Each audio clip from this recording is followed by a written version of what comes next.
Hello everybody, Mitzi Cruz here, host of Lincoln Live. Today I am so excited to be live with David Lightfoot. David Lightfoot is an extraordinary man. I will let him tell you more about his accolades, all of the things that he has done, but he's just incredible. If you guys have seen any of his videos or had the pleasure of being taught by him at Creekside Oaks Elementary or any of the other marvelous things that he's involved with, like the Sons of Native Sons. Native Sons of Gold West, yeah. Yes. So a lot of you already know David, so I'll let him go ahead and tell you more. But first of all, David, I want to thank you so much for joining us. Thank you very much. And can you tell us all about yourself? Oh, that's a difficult thing. My family's been in Northern California most of my life, and we lived in Wheatland, moved down to Lincoln when I was in second grade, lived out in Thermal Lands, went to Valley View School, we had a ranch north of Lincoln on Wise Road, and so I went to Sheridan Elementary, Glen Edwards, and then graduated Lincoln High School, attended Sierra College, graduated Sac State. So I love the fact that you went to Valley View School, because unless people are familiar with the area or they have a history in Lincoln, they may not even know where Valley View School is or that it's still standing. Yeah, it's closed down as a school. They're still using it as a community center. When I went to school there, it was first through eighth grade.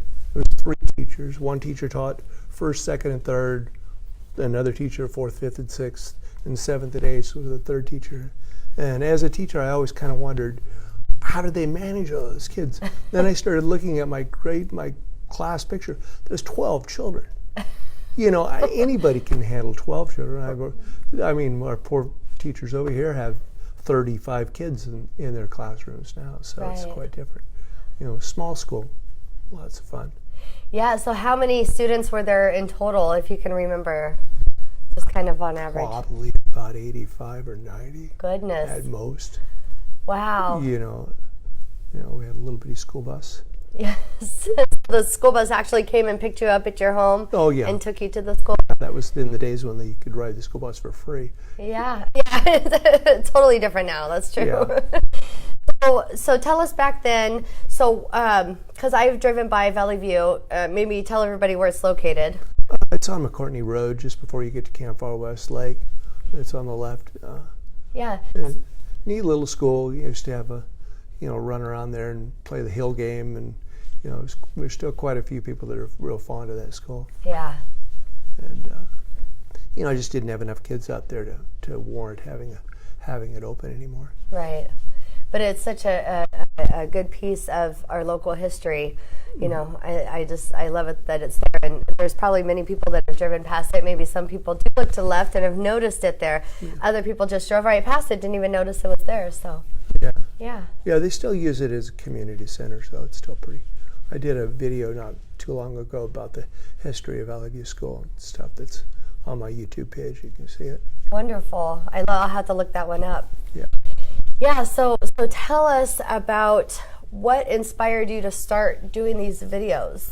I've been involved with the Native Sons for probably over 25 years, and so I'm always really interested in history and stuff like that.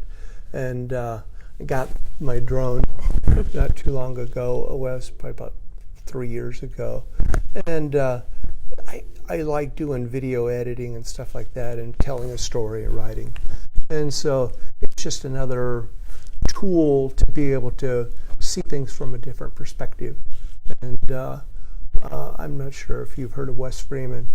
He gave me a lot of black and white photographs of old Lincoln and the area.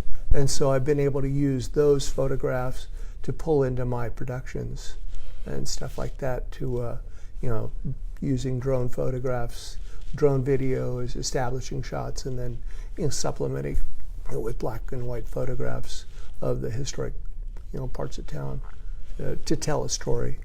And so I've been working quite a bit on a series of videos about Sheridan. Yes. I've got about 7 or 8 done so far, and I've got 3 or 4 in the works that I'm working on now.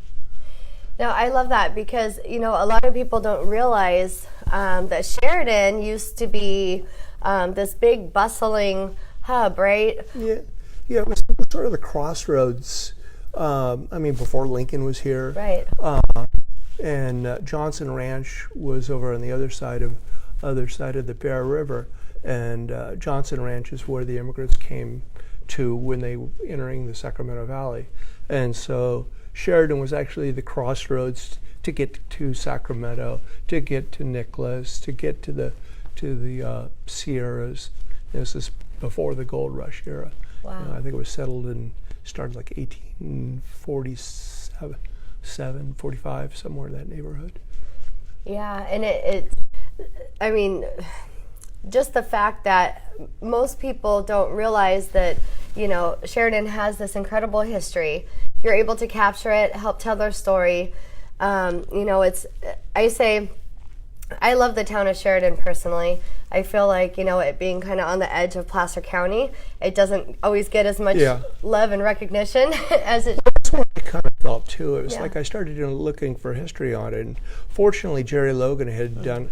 If anyone doesn't know Jerry Logan, go check out the Lincoln Area Archives, and they have all of his books and stuff. Where I don't know if people realize what a wonderful museum we have in our own town. Absolutely. And Jerry wrote several really interesting books about the local area, and so I used a lot of his information and then supplement for a lot of stuff on the internet.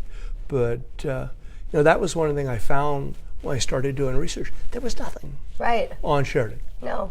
As far as that there was how many people were in the town, and I mean I thought it was kind of it needed love. I went to school in Sheridan too, and so. I thought the town was sort of neglected. Yes. I would love to, to be the kind of person that could buy the old store and make it into like a home. Yeah. Put like fake gas pumps out, put old gas pumps out front, a bench out. It would be really kind of a neat place to build as a home. Yeah. But I mean, you look around downtown and Sheridan was ravaged by fires. Yes. Several times. And it had 2 hotels, 3 bars, stores, and then Train once station. it burnt, it lost its, what it had, But I mean, it's a great place for homes, it's a nice bedroom community now. Yeah, and nice tight knit community. A lot of families that have been there for generations, and. Yeah, it's a really neat little place, and we're talking 7 miles down from Lincoln, and a lot of people don't even realize that the town's there. I mean, it's if you're a commuter, which everybody's a commuter. Sure. I worked in Rancho for years and years, and it's just right on the Highway 65 bypass now, so it would be easy commute to get someplace. Right. And I think they're trying to get the little coffee shop open back up and stuff. But I mean, there's no bar, there's nothing anymore. No. Just the store, that's all. Little store there, yeah. Yeah, well, and there's the auto shop too, right? Yeah. Yeah. So, so you've got this series of videos that highlight Sheridan. What other communities in the local region have you highlighted or are you working on? I did a whole series on all the parks. That's kind of where I was learning how to fly my drone. Right. Was it when I go out during the week when there's not a lot of people? I try to be really respectful of people and stuff with it. And so did a whole series of videos on the Lincoln parks, highlighting what they were all about. I've done one on Manzanita Cemetery, one on Valley View School. I've flown a lot. I like that Coyote Pond area, flown that. And, I'm working to now getting some videos of the murals, capturing the murals here in town, and different buildings and stuff like that around town. It's kind of neat to get a perspective of everything from just a little higher. Right. So. Well, and I love that you actually incorporate a narrative that discusses what people are looking at, what the historical value is, and kind of ties it all in. So for everyone who's watching, tell them where they can find you on YouTube. If you just go on YouTube and search for Dave Lightfoot, I should be the first one that pops up on there. That's the best place. And then if you look under my playlist, I have them sorted out by, the history of Sheridan and the other just flying videos and stuff like that. So how many videos in total have you completed? Oh, I got about 7 or 8 parts on Sheridan. Yeah. A couple, 3 other history videos, probably a dozen about all the parks in town, and then just some flying videos. I've been flying over the new high school site. Oh, cool. A few times, kind of, I wanted to capture it as it's being built. So those are just not really commentated, just mostly music over the top of those. Gotcha. Yeah. So what's next? Is Wheatland in the works, or? Well, no, I've got about 3 or 4 more parts on the Sheridan history. Gotcha. I'm up to the 1900s now. Oh, really? And right now I'm working on the history of the Russians that came into Sheridan. Boganovs and Suzovs and Popovs and stuff. I'm working on highlighting that. Yeah. Then, talking about, I'm going to work through the Depression era in that area up there. Wonderful. And then kind of where Sheridan is now, so probably at least 3 more parts. And then what I'll do is take all of the videos I've worked and pull them together and make one comprehensive video. And but I don't know, it's just fun to have a toy. It's being in a wheelchair. It's kind of neat to be able to get out and go, fly your drone down a creek bed or take it to places where you couldn't get in a wheelchair. Yeah. So yeah. So show everybody. I'd like to see your toy. Tell us about it. Oh, okay. Well, she hand it up here. Yeah. So I have it's called a Parrot Bebop, and it's kind of neat because it's got GPS tracking. Mm-hmm. So you don't have to. You can just let go of the sticks and it will hold. Awesome. And so it's got a GPS and a barometer and ground radar to keep it from, so it holds steady flight. Very maneuverable. It ties, the control ties into your iPhone, so you can actually see the video. It'll go out.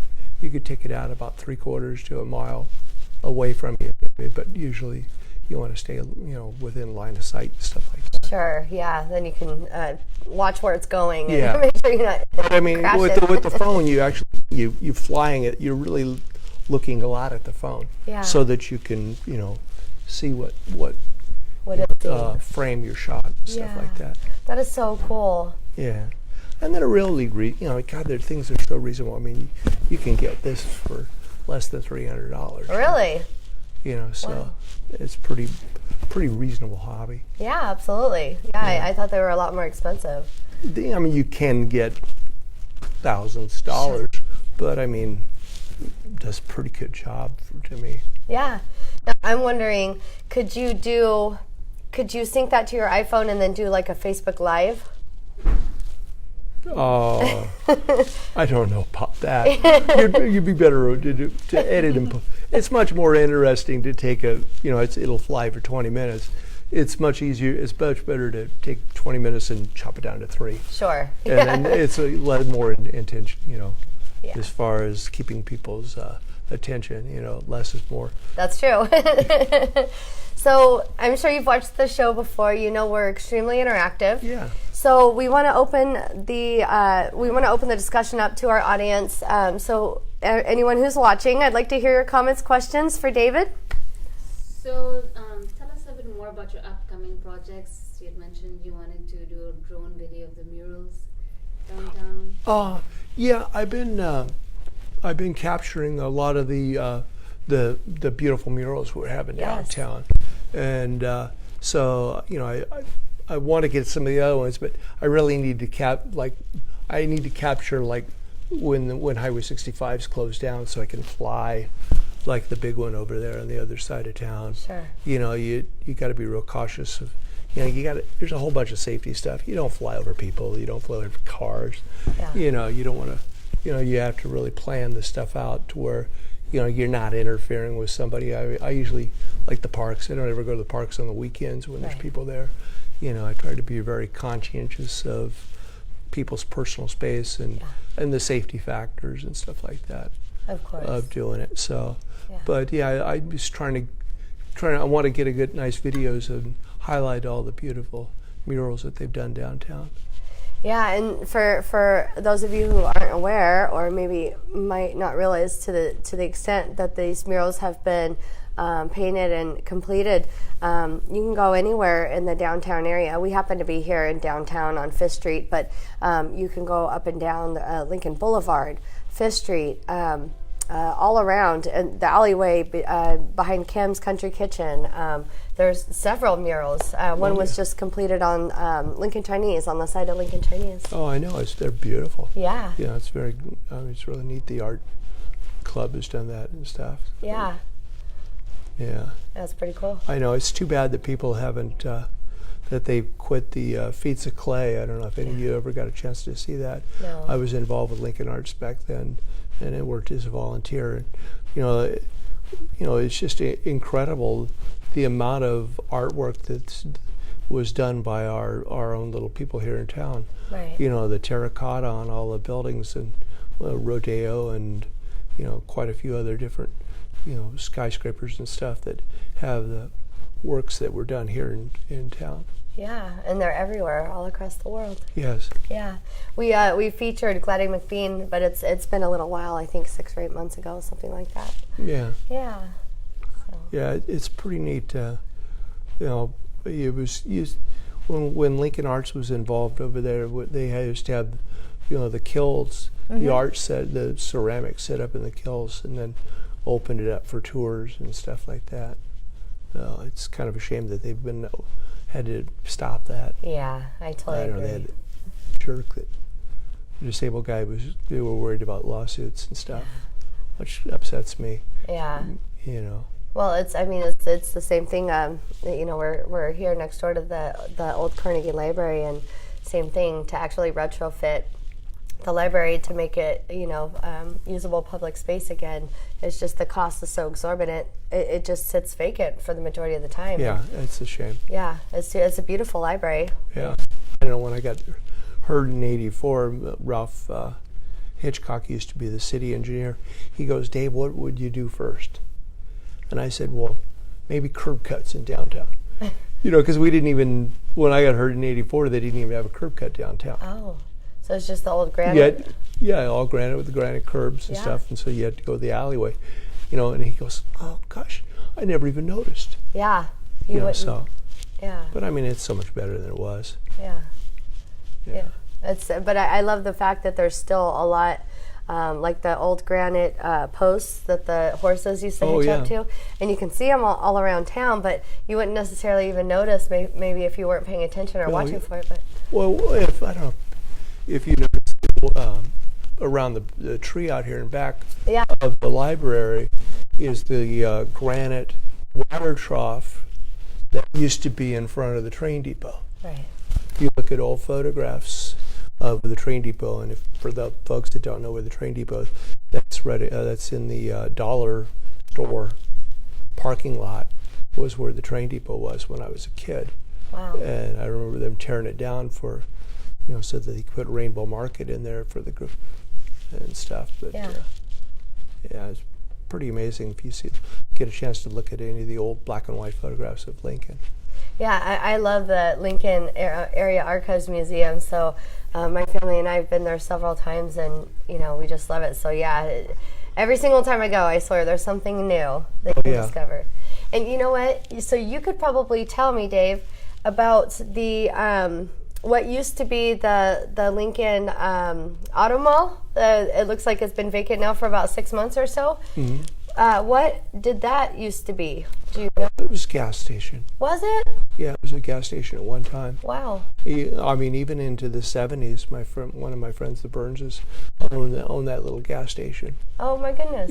So yeah, I mean, there was that was kind of one of the problems. There used to be gas stations everywhere. Oh. There were where Dillon's was a gas station. Really? The Shell station there was a Shell station down on 193, and those old gas tanks leaked, and so that a lot of those. That's why the site at 193 has been vacant so long. Right. Was because it was a cleanup of the gas. Wow. There must have been a dozen gas stations between one end of Lincoln and the other. Goodness. Yeah. There weren't even that many people driving here, right? and they used to wash your windows too, and so. Yeah. So did we have any additional questions, comments? So how long are you out there when you're making your videos? You said the drone flies for 20 minutes. Yeah, I got 3 batteries and stuff, so a lot of times I'll be I'll go out and burn 2 or 3 batteries and stuff. It flies for about a little less than 20 minutes and stuff on each flight, framing. But depends on what I want to capture and stuff. Yeah. It's sort of a cinematic tool. But Yeah, it sounds like a lot of fun, and your videos. I've been following since you were making the videos of the parks, and just been really intrigued by that. Oh yeah, I end up talking to the park volunteers and stuff like that, and they were showing them. They were talking about linking into my videos for the parks, but I haven't ever heard anything more about it. Yeah. So. Yeah, it was a chance to learn how to use my drone and fly. Yeah. So, and they thought it would be, because I don't think people realize how many wonderful parks we have in this town. No. I didn't realize it until I, went on the city's website and started going, oh, well, I didn't know there was one over there, and this neighborhood and that neighborhood and stuff like that. Yeah. Yeah, I know. We've got parks everywhere, a lot of open space, 40% mandated. Mm-hmm. It's just such a cool place. Yeah, and for all of us that grew up in Lincoln, there's none that will replace McBean. Right. That's the center of everybody that grew up here, and that's the park that they love. Yeah. So. Yeah. Well, Dave, it's been such a pleasure talking to you today and getting to know you. Thank you. Very nice to meet you too. Yeah. And I hope you guys have enjoyed our show today. So for all of you who are watching, you guys know how this works. You can be entered into a raffle to win. Would you like to share? Well, you can show. Yeah, sure. For I printed out some of the photographs of some of the local buildings and the Pottery and City Hall and McBean Park and stuff like that. So I thought that'd be kind of from the air. And so if you'd like to be entered, all you have to do is share this video, comment shared in the comments below by tomorrow, Wednesday at noon. And then we will go ahead and get you entered to win. And you can own these exclusive photos by Dave and just own a little piece of Lincoln's legacy. Really cool. So I want to thank you guys for joining us, and just remind you, we're still doing our back to school drive to support local foster kids, Lighthouse Family Resource Center, and also our local schools. So please bring your school supply donations down until August 24th, and we will enter you into a raffle for a local restaurant gift certificate as well. So thank you so much, and thank you. Well, thank you very much.